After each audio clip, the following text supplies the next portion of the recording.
Bien, hemos escuchado las declaraciones de Lourdes Alcorta, también Keiko Fujimori se ha pronunciado en el sentido de que esta medida es un retroceso, es decir, en buena cuenta restablecer de la manera como se ha restablecido el servicio militar obligatorio cuando, digamos, los voluntarios no alcanzan. Dice, no se le puede obligar a los chicos jóvenes llevarlos a la fuerza para cumplir órdenes superiores.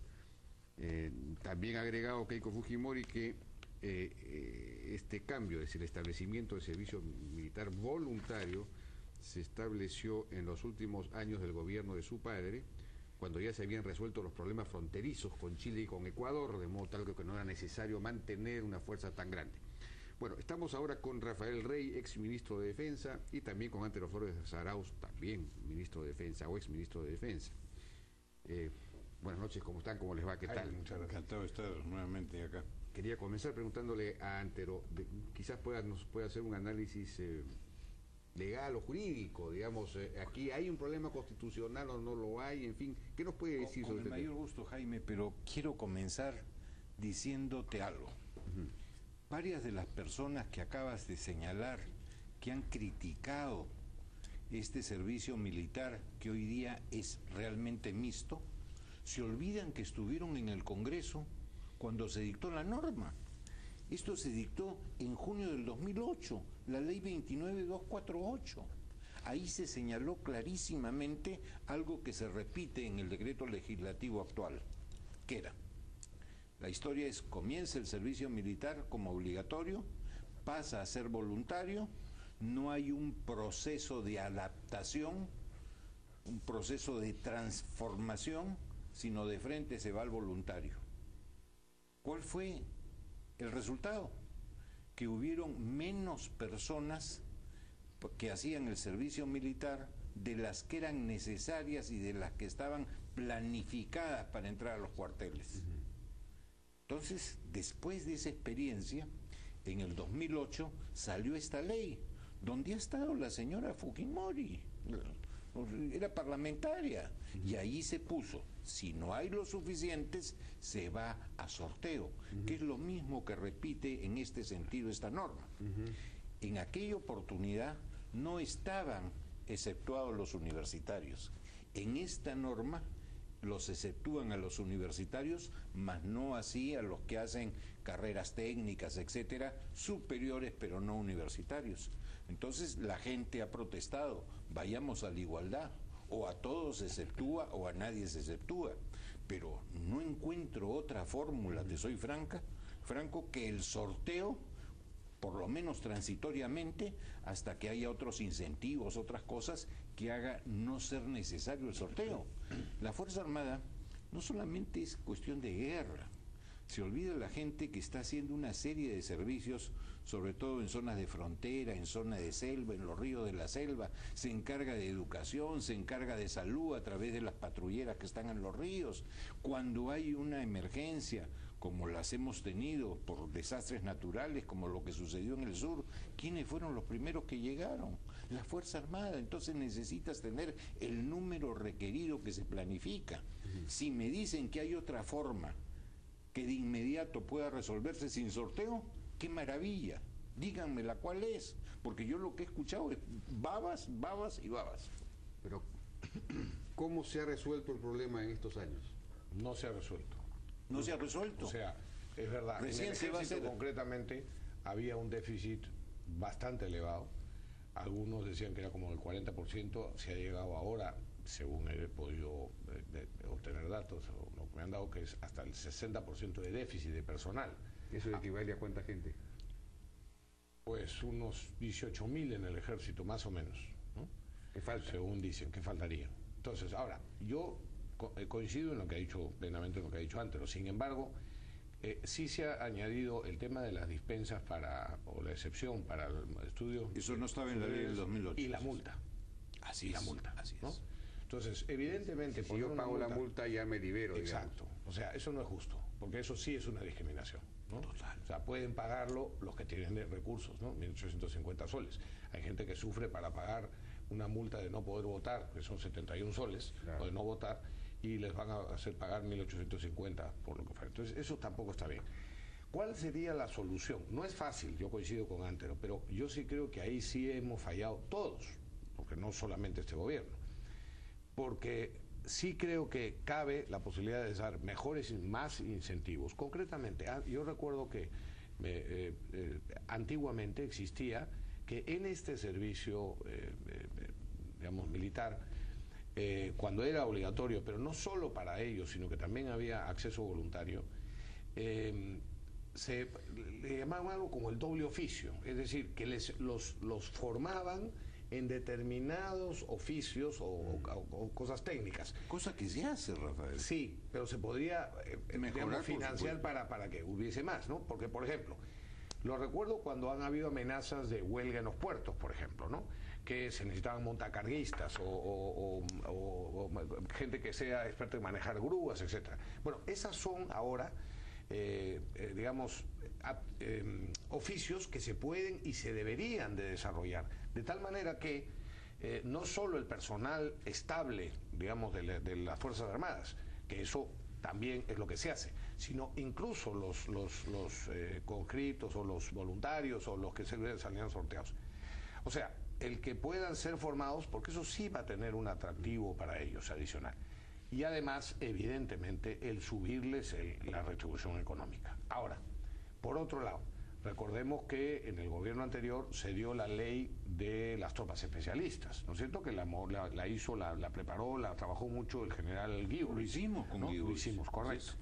Y la promulgamos. Además, fue una cuestión que hemos hecho prácticamente en pared. Sí, pues. Uno lo comenzó y otro lo terminó. Yo tuve los dos hemos estado así en es. eso. Pero Y eso eso- perdón, esto era para profesionalizar la tropa. Sí, es decir, tener soldados profesionales nada más. como en otros países. Así es, como en otros países. Pero Eso eso, se ¿qué aprobó, significaba? y Se aprobó la está ley, la pero ley. nunca se aprobó el reglamento, porque el reglamento exigía un desembolso mayor de recursos de parte del Ministerio de Economía, y ahí se bloqueó. Entonces, el Ministerio de Economía nunca quiso. Y yo no sé si lo han continuado o no en este gobierno. ¿Cuánto iba a costar eso? No se sabe. Pero no es cualquier... Mira, no recuerdo cuánto era, pero... Mira, no es más de 100 millones en el año. Eso, así es. Pero eso significaría entonces que aumentar... No, pero si estamos hablando de 18.000 profesionales... Mira, yo he hecho el cálculo, 18.000 con sueldo mínimo, o sea, pagándole 750 soles, y era muchísimo menos en esa época lo que se pensaba, significarían 160 millones de soles al año. Oye, Ya. no, tampoco es... De los Con cuales- las condiciones económicas que tenemos hoy, De los cuales ya se está pagando ahora 250, 300. claro. O sea que en realidad no se sería... El aumento no sería eso. No sería menos que eso. Por supuesto, Jaime, por supuesto. habían Ya con un salario mínimo sí habría más interés, me imagino. Por supuesto. Pero había muchas incongruencias. Por ejemplo, era lógico que hubiera soldados profesionales, porque el problema no es en la marina ni en la aviación. Así es, solo en el que los ejército. avioneros y los grumetes tienen muy buenas escuelas. Correcto. Y son profesionales, y tú ves que se quedan largo tiempo, décadas incluso. Mientras que en el ejército, los que hacían 2 años de servicio militar podían reengancharse hasta 4 veces. Exactamente. Fíjate tú, entran a los 18, terminan su servicio militar a los 20, tienen vocación militar, pueden quedarse 8 años más, y a los 28 le tiras una patada donde la espalda pierde el nombre. Absurdo, pues. Totalmente absurdo. Entonces, ¿Eso no se ha resuelto ahora? lo tuvimos que modificar para que ya no hubiera límite en el reenganche. Exacto. Pero, Eso era parte de la eso ley es de parte. especialistas. Así O sea que ya no hay límite en este momento. no, Pero además tienes- debería ser posible saltar a la carrera oficial, a la carrera de También. oficial, es decir, debería haber facilidades para eso. Sí, sí, como ha habido, por ejemplo, en la policía. Sí. Todo no puede hacerse de golpe, pero esa es la línea, la direccionalidad correcta. Pero no esta discriminación ahora entre estudiantes universitarios, que además el que quiere ir a la universidad hoy día con 5 soles va a la universidad, Por con esta supuesto. calidad de educación universitaria de negocio terrible que estamos viendo. Y ¿no? que algunas son simplemente fraude.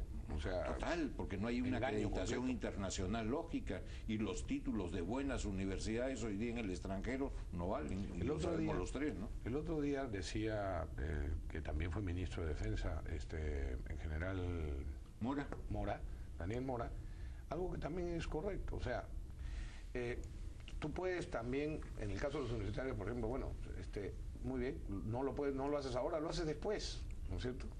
O sea, Ah, el servicio. claro, por último. Y él decía, como porque idea, la edad es entre claro, 18 y Son 25. son 2 años, ¿no? No 2 podría- años que se puede reducir a 1, ¿no? claro, pero decía, alguien que termina una carrera y después puede servir hasta en su especialidad. Así es. ¿No? Como es el caso, como hacen en el fondo los médicos con el SERUM, bueno, algunas carreras. Y bueno, las carreras profesionales universitarias podría ser igual. Y además otra cosa, podría ser inclusive con una suspensión como tanta gente que deje el estudio 1 año, 2 años, porque tiene una desgracia También. familiar, porque tiene que trabajar o lo que sea, y después se reengancha. Sí.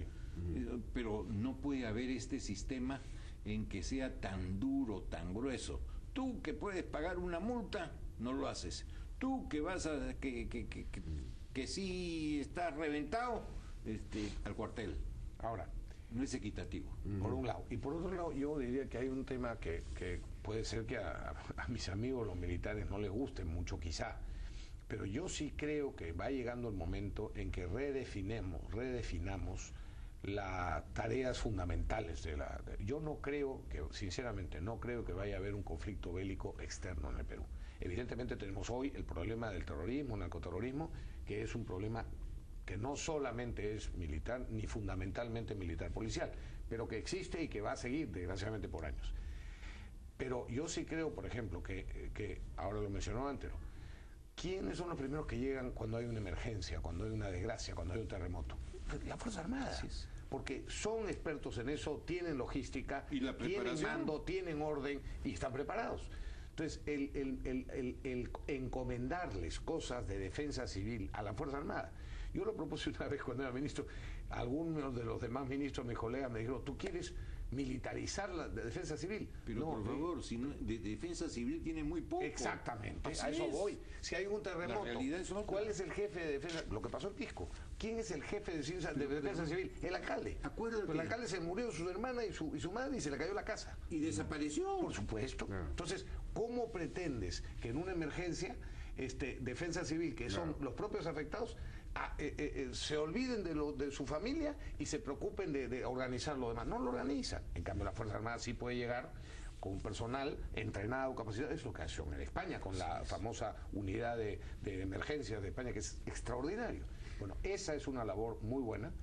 Y lo mismo la Marina, que en lugar de grandes unidades navales como submarinos o cruceros, lo que sea, embarcaciones rápidas de interdicción, patrulleras, Claro, etcétera, así es. que puedan ser mucho más rápidas. Con las portatropas de la Marina es que se llevó todos los alimentos cuando se había interrumpido Correcto, hasta la carretera. correcto. Y llevaste el agua y llevaste todo. O con los aviones, que es. tenemos poquísimos de transporte de materiales. Pero la Fuerza Armada no solamente es guerra, tienen que quitarse así es. del disco duro que es guerra. Bueno, no, pero por tiene eso, otra serie de cosas. Entonces habría que hacer una especie de redefinición de las labores, de las funciones y por lo tanto de la cantidad de gente que necesita realmente la Exactamente. Fuerza Armada. Ese es el resultado. De repente no se necesita tampoco tanta gente. Correcto. De repente la mayor parte está desplegada en las fronteras y no se necesita tanta gente en las Correcto, fronteras. correcto. Entonces, ese análisis habría que Así hacerlo, es, ¿no? Así es. Pero cuando tú has definido, y nos ha pasado tanto a Rafael como a mí, que nos han traído los estudios para determinar mediante resolución ministerial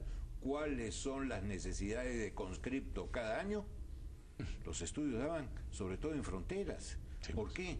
Porque a veces lo único que tienes es el puesto de vigilancia como presencia del Estado. Es lo único. No hay un fiscal, no hay un juez de paz, Bueno, de no hay un repente- profesor. De repente no hay gente tampoco. En Hay. efecto, en muchos En sitios, unos sitios no hay, pero también. en otros Así es. hay. Entonces, a través de estos puestos estás dando educación, estás dando también la asistencia sanitaria. Oye, cumplen una serie de Dan esas Pero por funciones. supuesto que sí. En las bases, por Pero supuesto. En la base que de sí. frontera, por supuesto. Y muchísimo, muchísimo. Sí. Hay un servicio cívico que realiza Fuerzas Armadas poco conocido Muy y tienen poco. presencia en todas partes. Bueno, ahora parece haber una especie de consenso o de voz creciente en el sentido de que no solamente se establezca la igualdad, digamos, la equidad, si se eliminen estas dos normas que eliminan, que digamos establecen una cierta discriminación, sino que en general se elimine el sorteo y se vaya a un régimen de incentivos directamente. Eso es lo que a mi juicio deberíamos de ir. Sí, pero no se puede hacerlo de golpe. Y mientras tanto, ¿cómo haces? Entonces, lo que necesitamos es un plan. Necesitamos un plan. Entonces, tú gradual, que en un número de años. gradual. Esa es la solución. Así es. Y eso es lo que no se ha hecho. Y, es lo que no se ha hecho. Ir a hacerlo atractivo, que sea un servicio que pueda seducir a la gente para que lo hagan y no ir a la forma compulsiva del sorteo. Pero eso no se puede hacer de un día a otro. Claro, y hay que resolver hoy el déficit que tienes. No mañana, hoy. Bueno, ese es un tema que me parece que ya hemos llegado a un cierto consenso en este asunto. Tenía otro tema que no sé si ustedes interesen tratarlo, pero... Lo que tú quieras. Bueno, el otro tema que está sobre el tapete ahora es el indulto a Alberto Fujimori. ¿Qué piensan ustedes sobre eso? Yo hace mucho tiempo lo he dicho y lo reitero. Yo creo que estoy totalmente favorable al indulto, tratándose de este caso. Yo creo que el juicio a Fujimori en este tema, por el que ha sido condenado a 25 años, no hubo pruebas, fue hecho sobre la base de indicios y conjeturas, y en mi concepto es una grave injusticia en ese tema para con Fujimori. Puede ser que en otros temas, por ejemplo, como en el pago de la indemnización, que no se debió hacer nunca a Montesinos, muy bien, incluso él mismo se declaró culpable, por muchas razones, lo que fuera. Pero en todo caso, no son 25 años y ya lleva años en la cárcel. Tercero, yo creo que la Constitución es sumamente clara, no pone ninguna limitación a la atribución presidencial de conceder el indulto a quien le dé la gana y porque le da la gana. Cuando hoy o en estos días alguno ha dicho, pero el presidente no puede ir en contra del ordenamiento legal. El único ordenamiento legal que hay, bueno, el primero, la cabeza, es la Constitución, y no le pone ninguna condición. Y lo único que hay no es una ley, es un reglamento de la Comisión de Indultos, es decir, un reglamento que le afecta a la Comisión de Indultos, pero no le afecta al presidente de la República. Tanto que todos coinciden en que el informe o la recomendación que haga la Comisión de Indultos no es vinculante para el presidente. Entonces, no sé cuál va a ser la recomendación. Yo, por supuesto, creo que procedería y debería de proceder el indulto. Creo, sin embargo, que cualquiera de las dos decisiones que tome el presidente va a costarle críticas de un sector o de otro, y por eso mismo creo que hubiera preferido evitar tener que tomar la decisión. Y en mi concepto, ojalá me equivoque, pero creo que no le va a conceder el indulto. Yo creo que el presidente de la República debe ser un estadista y tiene que tomar a veces decisiones por más duras que sean, y no las puede estar mandando a las calendas griegas. Tiene que ponerse los pantalones y tomar la decisión, la que él crea conveniente. La respaldaremos. Evidentemente no va a generar el consenso de todo el país, pero él, su actitud y el mandato legal es absolutamente discrecional. Como lo ha dicho bien el Rafael, él puede indultar porque le da la real gana y se zurra en todos los informes que además pueden ayudarlo a tomar una decisión. Pero él puede decidir el indulto o puede decidir no otorgarlo. Pero no me parece justo tener a toda esta familia y a este señor que puede estar en una depresión, según han dicho los médicos, severa, en esta cuestión que pasan los meses y los meses jalando margaritas, deshojando margaritas. ¿Te indulto, hijito? ¿No te indulto? Oye, eso no es justo. Sí, así es. ¿Y cuál es su opinión? ¿Habría que indultarlo? Lo que diga el presidente, él es el presidente, no me pases a mí la pelota. Cuando yo sea presidente veré a quién indulto. Ahora no lo soy. Te contaré una cosa, una anécdota. Vamos a esperar a que usted sea presidente 2016. para que se tome la decisión de 2016. Oye, te contaré una anécdota. Cuando finalmente le acepté a Keiko ser candidato a la vicepresidencia, recuerdo que una de las preguntas que me hizo Rafael: ¿qué piensa del indulto a mi padre? Dije, ¿me preguntas a mí? Si yo estuviera en tu caso, mañana lo indulto. Me dice, pero yo no lo voy a hacer.